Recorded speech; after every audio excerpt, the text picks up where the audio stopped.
How's everyone feeling after lunch? So not tired. All right, that's not Yeah. bad. That's pretty good.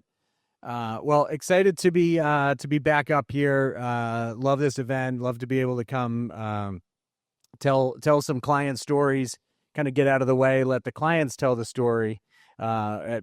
Special honor to have a leader in the NECCF up here with us as well today. The last time you and I were up here, you were hooking me off the stage last year. Yeah. So, Well, it was such a great presentation that we just kept going. So we got but no, we're gonna dig into to AI. So, Michael and I have been talking for a couple of years now, and we've reached a point to come on board and get the opportunity to partner. AI is a hot topic everywhere, and I think there's a simplicity to how it is applied in the contact center, and so practical AI is kind of what we practice at Observe, and I think there's a lot of opportunity from an operational perspective as well as a member experience perspective. So we'll do just quick intros from a business perspective, and then we'll get into a little bit of a fireside chat. yeah. So I think a lot of people know me. I'm Michael Pace. I'm the vice president of member services for Personify Health. We kind of have two divisions. One is a wellness side of our business. There's a bunch of my wellness folks, party people in the back, and a third-party benefits administrator, or TPA as they call it. We serve around 20 million lives. We do have excellent client retention. I love to believe we won best culture at CCW a couple years ago, and a few other big awards. Mostly about how really excellent call center. We're really well driven by folks like Gaza and Jackie and Stacy and Patty back there. Um, it's about engagement. It's about engagement with our members. They get on the app more. They use the app more. They get their wellness tips. They get engaged in their own personal health, whether it be the claims and making sure they get all their preventive health requirements done. We get a ton of data, right? I think everyone does. Talk about NECCF events. I was after last year's NECCF event, I think he had Paycor up there, right? Was it Paycor? JG. J. Oh, JG Wentworth, yeah. And it was, like, I have to move. I have to do this now. So, now I get to be up here. This wasn't just so I can be up here and talk. I get to do that anytime I want. But talk about moving over to getting things in motion with Observe.AI. We had some other AI tools specifically for our chat functions. It's doing phenomenal, 55% containment rate. But there's some other use cases for chat that we saw as an opportunity with, and Observe.AI was the right partner. Yeah, no, excellent. I think one of the things we see a ton of traction in healthcare in particular, and I think there's great alignment from two businesses separately in terms of how you guys look at accumulating data, leveraging the insights, and acting on it and driving a better member experience. And from the Observe perspective, for those of you who aren't familiar with Observe, we started out. We're about 7 years old. We started out really focused on QA, right? A very broken process in the contact center, very manual, not yielding a lot of insights. And we have built a full platform on top of that. And at the end of the day, what we're doing is we're automating QA. We're enabling agents in the moment with Agent Assist. We're summarizing calls, feeding that data into systems of record, and bubbling up massive amount of insights that our clients are acting on. And so we'll talk a little bit about kind of the journey that we're on with Personify on that front. But there is a ton of low hanging fruit in many contact centers. And the situation with Personify was kind of no different. If you want to, Michael, maybe just give a little bit of the snapshot of the before. Yeah. So before before we initiated things, we had just merged with another company. Like I said, we were originally more the wellness side, merged with the TPA side. Really saw some opportunities across both. So the four big sort of use cases and areas where we felt like we were going to make a big dent was, first, and this is what paid for it, which is really, really important when you talk about, getting projects approved and such, was we call it like summarization.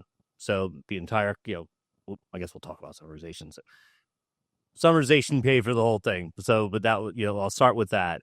Second piece was, I'm going to just call it sort of the audit, move from 2% audit. If you guys have a fantastic QA team with people, if you're lucky, you're doing 2% auditing of your calls.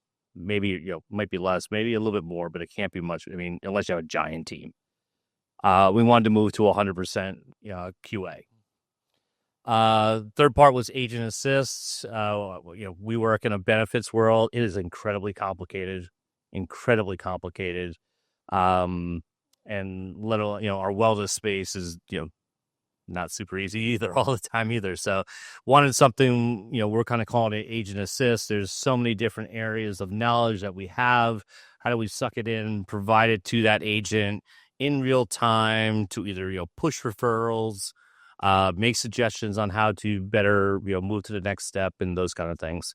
And the last piece is, we knew we wanted to get into the conversational voice AI, to limit the number of phone calls, which is our most expensive channel that we have. Yeah, 100%. And I think these areas of focus are not unique. I talk to folks on a daily basis that are tackling these same challenges, and we'll start with summarization. It's one of the simple kind of stories, value adds, right? And I'll just kind of tee it up and then get out of the way here. Yeah. But from a summary perspective, after call work is a very painful process. And Michael, you could share some of like the numbers that you guys see. But it's a tedious process. It's minutes, multiple minutes, tens of minutes, that folks are, documenting what happened on a call. If they remember it, the quality of the accuracy of the data is not great. And then it may or may not get into the system of record, right? So it's a very expensive process. That was where we started our focus. Yeah, so I'll just make this really simple, and if you guys got calculators on your phone, you guys can do the math. Do 150,000 calls a month. We had the assumption that we could probably save in the neighborhood of about 30 seconds in after call work every single time by having, incredible notes. Anyone have an idea how many minutes that is that we just saved? You guys aren't any calculators. I don't know. It's a lot of minutes. Let's put it that way. If we can save, roughly about 30 seconds by, the tool is listening to the entire call, it's transcribing the entire call, then it's using like a chat GPT function to take those notes either to be copied or they're going to be inserted into our Zendesk case management tool. This is big. This is what paid for it. Yeah, it was super easy business case to go into, with the execs being like, we got a game changer here for a lot of different reasons, identifying, sentiment and service recovery, automatic QA, and eventually a bunch of other things. But we're going to pay for it all just by, looking at, reducing handle time with our after call work. On the TPA side, our after call work was like 60% of a call after the call. I mean, that's a lot of time, right? If we could even reduce it just by 30 seconds, that's a big hit. We piloted it in our wellness area, and I think the results are on the next page, right? Yeah, so we reduced our post-work handle time from 2 minutes and 45 seconds to 2 minutes and 8, under 2.1. Roughly a 15% decline. That translates into a number of heads. Again, it makes it incredibly simple to create a business case to say that this is what it is saving. Obviously, you need to be able to, actualize those heads to save. We say it did, mostly on, with using our BPOs or, just not rehiring lost headcount and such we had during the year. But it's a game changer and super easy. And this is, this is one half of our business. We are just in the process of putting summarization on the TPA side, like this month. Yeah, again, and I think the 15% is the tip of the iceberg here. Yeah. As we go through any of these changes, whether it's the QA or summarization, there's always new processes, new systems to integrate. But off to a great start. Yeah, I think there's one also important note I forgot to mention it, and I think it's important. So we started this project with process, and I'm going to be talking way past my pay grade here, but Observe identified what they felt was the right large language model or LLM for us to use. And we piloted this and we ran it through, I don't know, Jackie, hundreds of thousands of calls, and it was like, we're accurate. We're kind of accurate. We're like 60-70% accurate. What can you guys do? Can you find the right LLM for us? And we changed it. And, I think that was a big piece. Like maybe Jackie knows about LLMs, but way over my head and what works and what doesn't work and all that kind of stuff. But they helped us, kind of identify it, change it, and like I said, moved up to like 90% accuracy. Yeah, I love our reps, but I don't think they're 90% accurate. Yeah, no, exactly. No, I think that's we see a ton of that. You guys are exploring, building, your own LLM internally, right? So we've incorporated that into different engagements and have that flexibility break in. You have to today from a technology standpoint. So again, this is the simplest story from an ROI perspective, the summarization. The numbers are really clean. From an auto QA and insights perspective, this is the foundation of Observe, right? We were built to shine a light on 100% of the interactions, right? And in doing so, we transform the process and visibility and reporting for Jackie and team. And again, a special shout out to the team back in the back row. I don't know why you guys are in the back row. You guys should be in the front row. You've seen enough of me already, maybe. But the auto QA, when that engine gets going, you start creating massive amounts of data, right? And again, we get into this conversation around, accumulating data and accuracy, and being able to tap into that. So I'll kind of toss it over to Mike. Yeah, so I think everybody in this room can imagine the difference between doing 2% QA and doing 100% QA, right?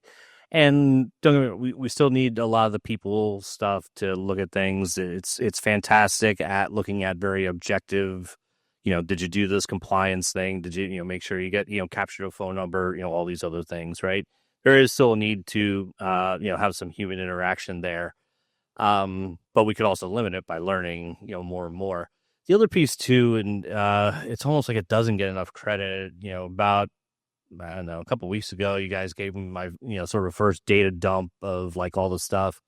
My biggest problem is they're giving me too much data. Like I think I have to go hire somebody to go through the data to figure out what we need to do with things next. Cause it's like super rich.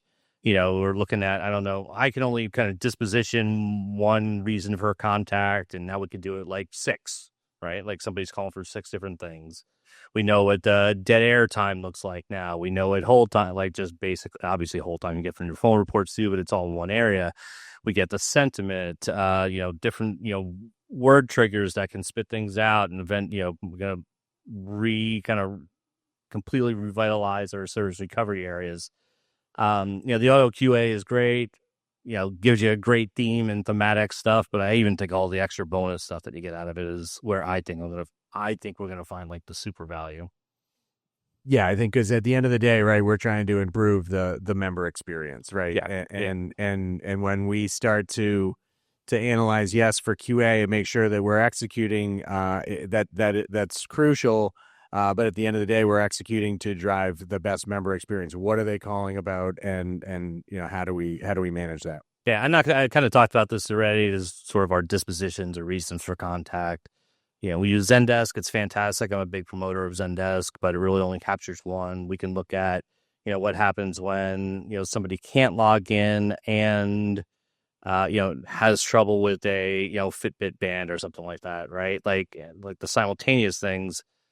And what was really interesting when I first looked at the data was like certain things take 3 times as long as other calls when you pair them together, which was really interesting. So it's either, somewhere that we can attack with, the conversational AI at some point, or change our FAQs, or, do a lot of different things. But it was really eye-opening to, I think it was logging in and navigation of the site, where the two, when you combine those two, it was, the call was twice as long as all of our other calls. It was super interesting. Yeah, no. So you identify all the call drivers, right, and then you kind of pair it with kind of the operational metrics. I know you touched on this a little bit, right? But from a handle time perspective, you start to be able to break down. We have platform navigation, biometric screening, and password resets, right? And then how is that performing across different tenured agents? And how does that correlate with average handle time? Yeah, I mean, if we can take those big red ones and get them even just down to those middle ones, it's a huge win. We can get those white ones down to the blue ones. It's an even bigger win. Um, but it also allows us to do it by contact type and kind of driving it down that way. I think we also looked at it by QA score and, that factor as well. So it was really interesting to see like how can we move our, I think when we first started, we actually had a lot of new employees. So that's why, like the data showed, we have, a lot of opportunity. And, how if we just move them down to, to this time, get rid of some of the dead air, get rid of some of the hold time in between calls, get their wrap up times, up, on par, easy, simple savings. Yep, tons of It's better for the member, obviously, too. Yeah, yeah, because I think at the big picture, healthcare, right, is going through consumerism, right, and so when people are calling in to any health system, they're shopping, right, they're engaging, they're looking for that level of experience, and now you have some of the visibility to make sure that you're executing on that. The consistent theme here is data, right? Like we continue to accumulate data from summaries that we can build on and act upon. QAs, insights, call drivers, all of that we continue to build on this data. And so the kind of the third leg of the platform, today is VoiceAI, right? Which is something that Observe has brought to market, and it's built. What's a little unique versus other voice players in the space is that it's built on the back of the data that we've just been talking about, right? And so all of the intelligence about understanding where the pain points are, very easily bubble up opportunities to deflect different calls. And so this is kind of the next phase that we're working with Mike and team on. Yeah, I think conversational AI. Yeah, I think more and more people are used to it. I'm excited for a couple reasons. One, once the call comes into the center, I have according to Genesis, way too many call types, right? I actually do. We actually have run the cap on how many call types we could have per agent. So I need to be able to, call comes in, whether it's on my wellness side or TPA side, get that call to the right person, based on what they want without a gigantic phone tree, right? Then once they tell us what they'd like to do, I want to be able to solve those questions for them, in real time. So I am intercepting the contact for a human on my side, but also answering the member, as quickly and as efficiently as possible, and then getting them to, to the service agent when it's the right opportunity. But on our third party benefits side, our contact distribution is like 90% phone. And a lot of it has to get done in the US for a variety of reasons. And it means it's expensive. If I can, have a voice AI take a whole bunch of those off the front, especially contacts that I'm going to kind of, I hate to say less value, but it's just sometimes providers just checking boxes on things and such. I can do that definitely through, voice AI. Yeah, and I think the other kind of full circle component of it is that our QA component, like we continue to QA all of those pieces, right? So you just saw a demo recently. Yeah, that was awesome. Yeah. Yeah, well, I think one of the important things, and I know we're getting the hook now, is understanding multiple intents, right? So if I'm like, can you get me my latest benefits information and let me know when my next appointment is? And, it understands that there's two different things that it's asking for and then moving ahead. And, oh, no, I don't want to change now. I want to, stop and go back and change things. And, we're beating this thing up to see if, how crazy, how convoluted we can make the conversation because we know our members are going to do that. Uh, and we were going to show it here. It was just a little too raw early on.